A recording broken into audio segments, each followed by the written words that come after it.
to explode, in which case I probably wouldn't be here talking to you about it right now.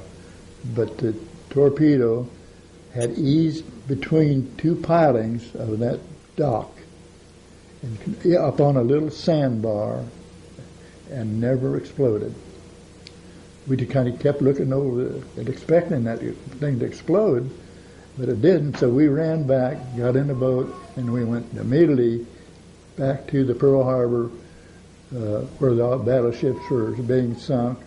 The Arizona exploded. It went up like this fashion, maybe 12, 15 feet out of the water, like that. And it like it was broken in two, and it came back like this, and then settled to the bottom. The Oklahoma turned over. Pardon me. And the reason it turned over is because it had taken 5 torpedo hits on the left side, on the port side. It was docked outside the USS Maryland. Maryland was inboard toward Ford Island. I was on the West Virginia. Tennessee was inboard of us. So, but the Oklahoma took 5 torpedoes, about 3 or 4 bombs, and it started tipping over to the port. And the reason it tipped over, as I explained earlier in this story, is because all the watertight doors were open. And when they opened up the explosion opened up the metal on the port side, all that water just rushed in, so all the water was on the left side of the Oklahoma, and it turned over. The West Virginia, conversely, didn't turn over because 2 seamen, without orders from anybody, started letting in water on the starboard side, and it counterbalanced that water that was coming in on the port side. So the West Virginia settled down on an even keel, 5 feet. I was in the 50th Division, and the oil was starting to come up. It was catching fire and it was burning all over Battleship Row. That the oil was seeping in this one ship and out of another and on fire, and sometimes the sailors would come up in the middle of this fire and splash like this, to get that oil away from them. Then we could go in and pick them up and put them in our boat. And when we get a boatload, we'd take them back over to where we came from, back at the Southeast Lock, where there was a truck over there waiting for us, and we'd carry these guys over there, the dead guys, maybe just floating, something like that. But the battleships, some of the guys were trapped way below decks, and most of the damage was done probably on the USS Arizona. The Arizona was hit with that bomb right, it went down a stack, and it hit a black powder ammunition compartment way down in the bows of the keel of the battleship, and that gave it such a big explosion. There was a repair ship alongside the Arizona doing some repairs on the Arizona, and the captain of that repair ship was on the bridge, and the explosion from the Arizona knocked him completely off the bridge into the water. But it didn't kill him. He swam back and climbed up a ladder back up on the ship. But we busied ourselves, that was Sunday, picking up guys out of the water. The Oklahoma had turned over, and there were men trapped in the bowels of the Oklahoma and in little compartments. And some of them were forcing or opening the watertight windows, the little portholes. And those portholes were 18 inches. And somehow, the big men were able to open that door and let the water in and force themselves, take a deep breath of air and force themselves against that inrushing water out and come up to the surface. Now some documentaries that you'll see on Pearl Harbor. You'll see a boat tied up at the bottom of the Arizona. Well, that boat is my boat, and we stayed there with the Oklahoma all afternoon, because the men kept popping him up from time to time, and we'd carry him over to the submarine base where there'd be a truck, and we'd take him over there, go back and get another load. So we did that until through both attacks.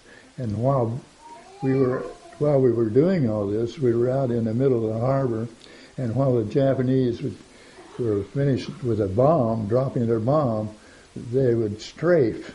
They would go down the harbor and strafe, and we were being strafed. And through the only thing, the blessings of the Lord, the only damage done was they knocked out a window in our boat. In one particular instance, one Japanese pilot, after he finished dropping his bomb, made it his mission to come after us. So the pilot found a barge out in the middle of Pearl Harbor, not in the middle of Pearl Harbor, toward the edge of Pearl Harbor, and it had some railroad ties because it was a narrow gauge railroad that went up to Barbers Point, and there was a bunch of railroad ties parked on that barge, and our pilot went in behind the barge, and this pilot was shooting at us all the time, and he passed us, of course. He went out and he made a bank. Today there's a bridge across there. It wasn't there at the time of Pearl Harbor, but there's a bridge over to Fort Island. About that area, the plane banked like so, come back and started toward us. We were on this side. The pilot moved his boat around the other side. So when he came back by us, he went by us, and he went by us and he waved his wings like this. You know, like he said, goodbye, fellas, I give, because he only had so much gas to get safely back to his aircraft carrier.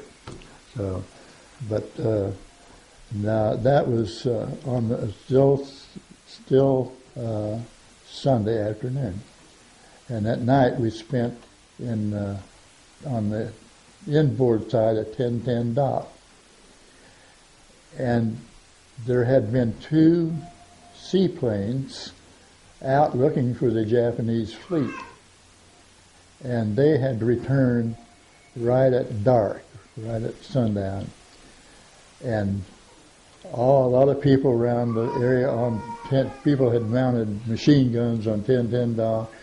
Some people on the ships were operating machine guns. Some people at Fort Island were operating machine guns. So these 2 planes had come in and tried to land, and machine guns opened up and just riddled both boats, just killed them, like that. So, but the next day was Monday, and we were commandeered through several officers to go to their respective ships, whatever it was, and whatever condition, you know. But for a while there at Pearl Harbor, it was louder than a skating rink on a Saturday night. It was just bombs going off everywhere, you know. But on Monday, it was all quiet, you know, and we were commandeered to go to different ships.